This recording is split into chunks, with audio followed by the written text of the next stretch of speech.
Mari kita berdoa. Pada hari ini kami bersekutu mendengarkan firman Tuhan.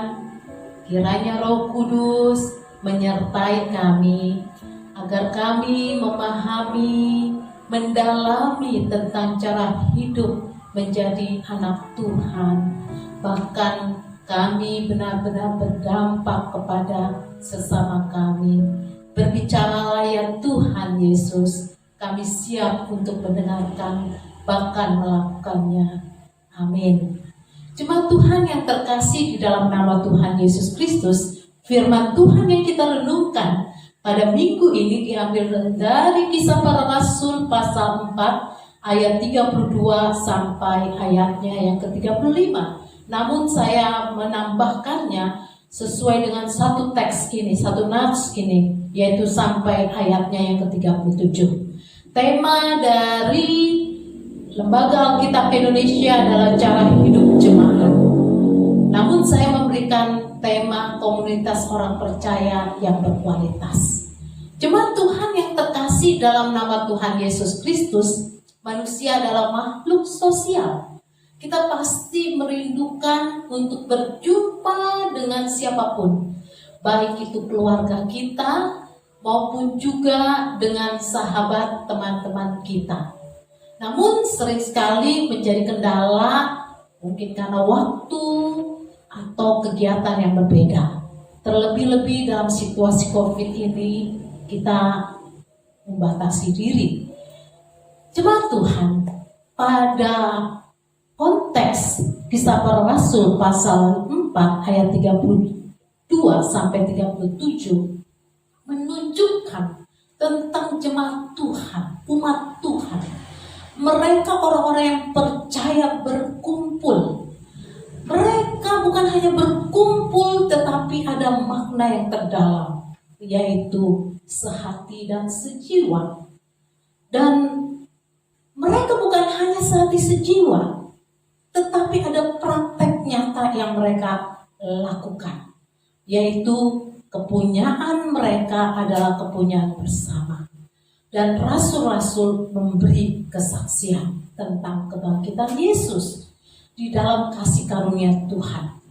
Dan setiap orang mendapatkan perhatian sehingga di antara komunitas mereka tidak ada yang berkekurangan. Luar biasa. Keperluan mereka tercukupi satu dengan yang lain.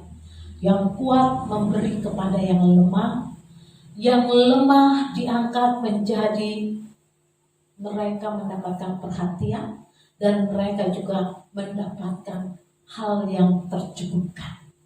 Nah, jemaat Tuhan yang terkasih dalam nama Tuhan Yesus Kristus, perkumpulan umat Tuhan mula-mula mereka menghidupi 3 tugas gereja, yaitu marturia. Marturia adalah mewartakan Injil. Marturia itu berasal dari bahasa Yunani, dan marturia berarti bersaksi. Nah, jemaat Tuhan, di dalam bahasa Yunaninya adalah marturein, dan mempunyai makna 3 hal, yaitu memberi kesaksian tentang fakta atau kebenaran. Dapat dilihat dalam Lukas 24 ayat 28 dan Matius 23 ayat 31. Kedua adalah memberi kesaksian yang baik tentang seseorang. Tidak menjatuhkan, tetapi memberikan kesaksian yang baik sehingga orang itu mendapatkan kekuatan. Di dalam Lukas 4 ayat 22 dan Ibrani 2 ayat 4. Dan yang ketiga adalah bersaksi, yaitu membawakan khotbah untuk pekabaran Injil. Kisah Para Rasul 23 ayatnya yang ke-11. Diisi di sini bersaksi berarti istilahnya pengutusan atau pekabaran Injil. Nah, jemaat Tuhan, berarti gereja atau komunitas orang-orang percaya hidupnya adalah mewartakan Injil. Entahkah lewat cara hidup mereka yang memberikan kesaksian terhadap orang untuk memberikan kekuatan kepada mereka, atau kita menyampaikan firman kepada orang itu, atau kita berbicara tentang kebenaran kepada orang-orang yang mungkin mereka mulai menyimpang dari hal-hal yang tidak benar.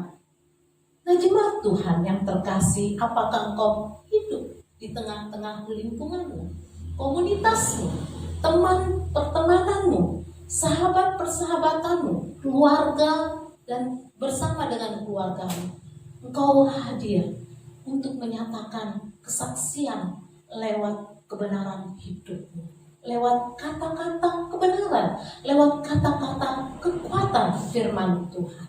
Dan yang kedua adalah jemaat mula-mula mereka hidup di dalam persekutuan. Mereka terikat satu dengan yang lain, saling mencari, saling membutuhkan, saling bergandengan tangan untuk menjalankan pelayanan Tuhan. Mereka penuh kedewasaan dalam rohani dan cara bertindak. Bukannya mereka tidak punya permasalahan, mereka justru menghadapi tekanan dari pemerintahan Romawi. Orang percaya pada waktu itu mereka diancam, bahkan mereka teraniaya, mereka terintimidasi. Tapi karena mereka mempunyai persekutuan yang kuat, intimidasi dapat dipatahkan, intimidasi bisa dihancurkan karena persekutuan orang-orang yang percaya begitu solid, begitu kompak. Nah, jemaat Tuhan yang terkasih, yang bisa menguatkan kita untuk tetap hidup di dalam Tuhan, imannya bertumbuh di dalam Tuhan, dan saling menguatkan adalah kita hidup dalam persekutuan. Kalau domba lepas dari kawanannya, dia akan tersesat dan dia akan mengalami kesulitan demi kesulitan.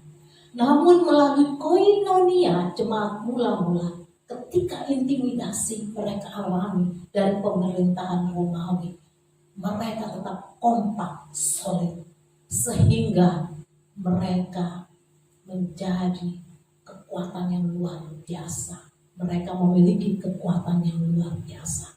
Persekutuan yang dilakukan pada umat Tuhan pada waktu itu, mereka inklusif, tidak eksklusif. Mereka tetap bersatu di antara kalangan umat yang percaya, tapi mereka juga hadir di tengah-tengah lingkungan masyarakat sekitar. Sehingga orang lain mengenal, melihat bahwa orang-orang yang bersekutu di dalam Kristus hidupnya benar dan hidupnya menguatkan satu dengan yang lain. Jemaat Tuhan yang terkasih di dalam nama Tuhan Yesus Kristus. Dan yang ketiga adalah diakonia. Diakonia berarti adalah pelayan atau diakonos dalam bahasa Yunani. Diakonein, melayani.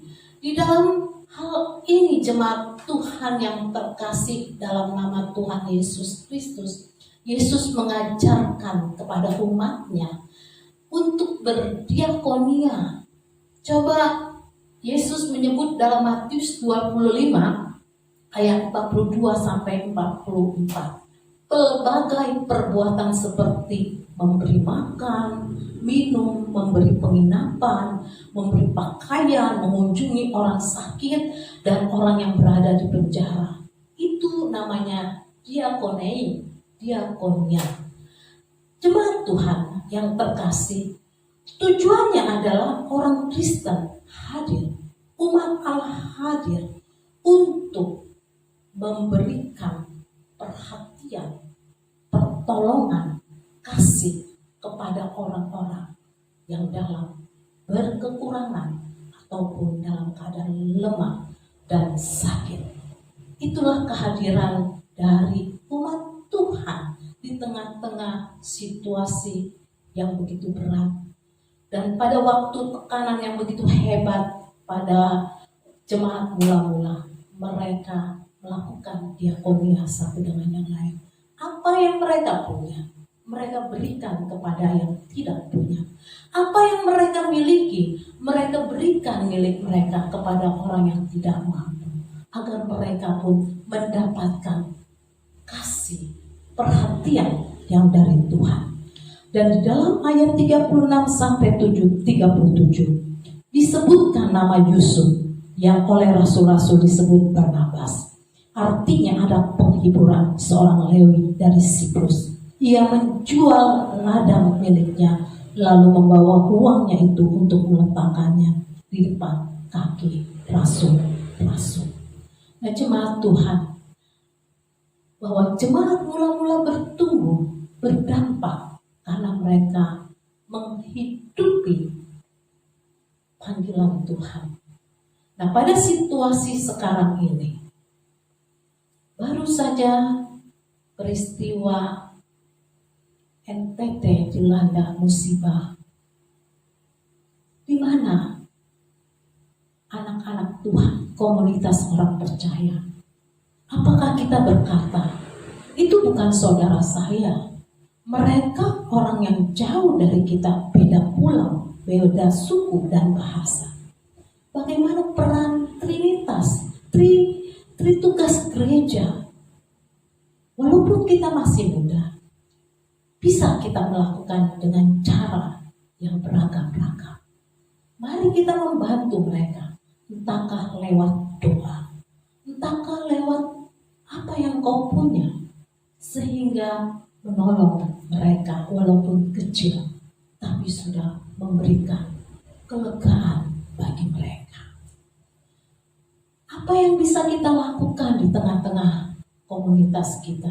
Ketika kita mendengar di tengah-tengah lingkungan kita ada yang menderita, ada yang sakit, ada yang mengalami tekanan hidup, kita hadir menjadi umat Tuhan, membawa kabar kasih, diakonia, marjuria, dan koinonia, sehingga dunia mengenal Tuhan lewat cara hidup kita.